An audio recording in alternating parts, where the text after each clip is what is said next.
Are you rolling, Ted? Okay. I'm Debbie Summers, interviewer of MAC. Who threw that ball? I told you to quiet down, crowd. Interviewer of MAC News. Today we have Martin Luther King Jr. himself joining us. He has agreed to our interview. Here he comes now. Hello, Mr. Luther. I'm Debbie Summers. Nice to meet you, Debbie Summers. Nice to meet you too. Please, sit down. Ted, pass the paper. Thank you, Ted. Thank you, young lady. I just have a couple of questions for Mr. Luther himself. Oh, call me Martin, Debbie. Oh, Martin. I just have a couple questions for you, Martin. Okay, Debbie. Fire away. How have you kept the hope alive after all this time? Well, Debbie, I have a dream that my 4 little children will one day live in a nation where they will not be judged by the color of their skin, but by the content of their character. You know, I believe that your race or your ethnicity should not define you as a human being. Yes, Debbie. Martin, that was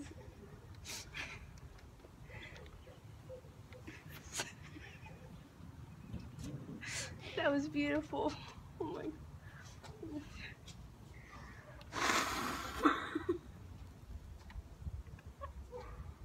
Great, Debbie. Oh, Martin, that was so beautiful.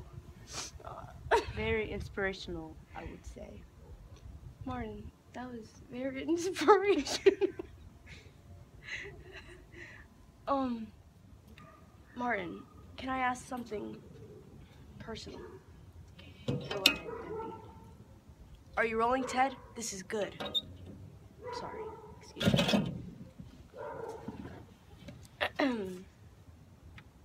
Why did you not join the Freedom Riders on their journey? Well, because... Cut! Lunch break!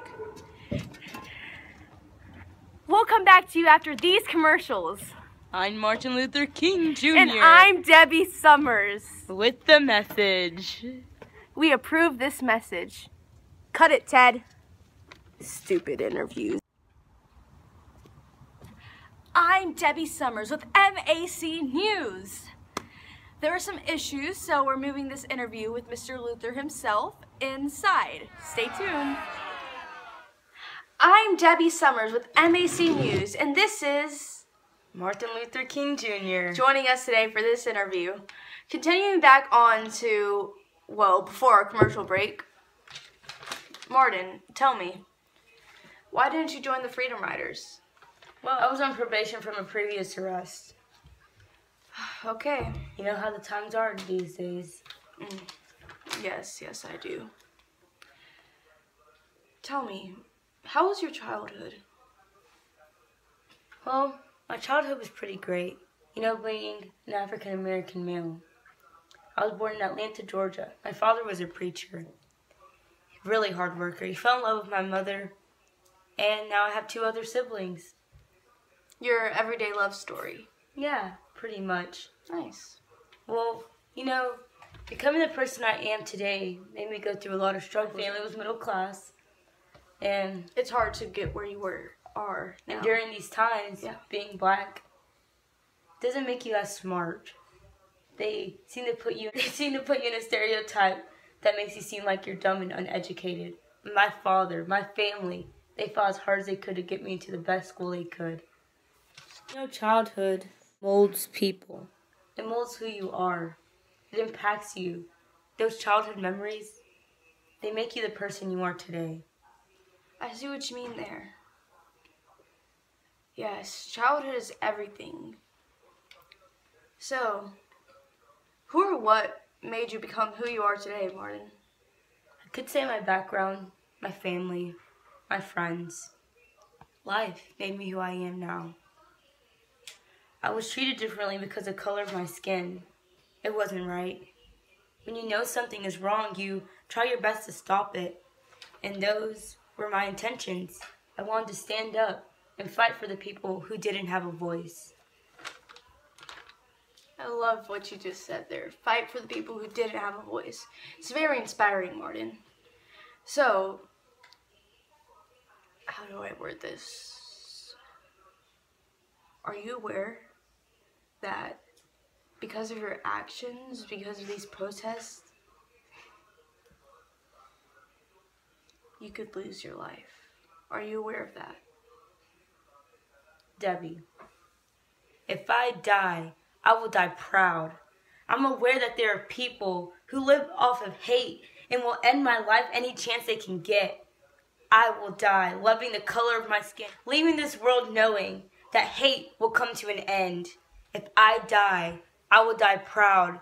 And I hope this message screams. I hope it helps you stand up. Don't let your race put you in... Determine who you are. Thank you, Debbie. Do not let your race determine who you are. It's really beautiful. Being born the race I am, people thought I was higher, and I ended up being a news person, not even an interviewer. I am not big, but I am not small. My parents expected everything from me, but I'm here, and you are leading the world. Yes, Debbie. Making one change, one step at a time. You know, let's change this world. Let's change this nation. For the love of God, let's do this! I'm out. Well, that was it for today's interview. I hope you enjoyed Martin. He was a great person. I'd love to have him back any day. Stay tuned for tomorrow's interview with Helen Keller herself.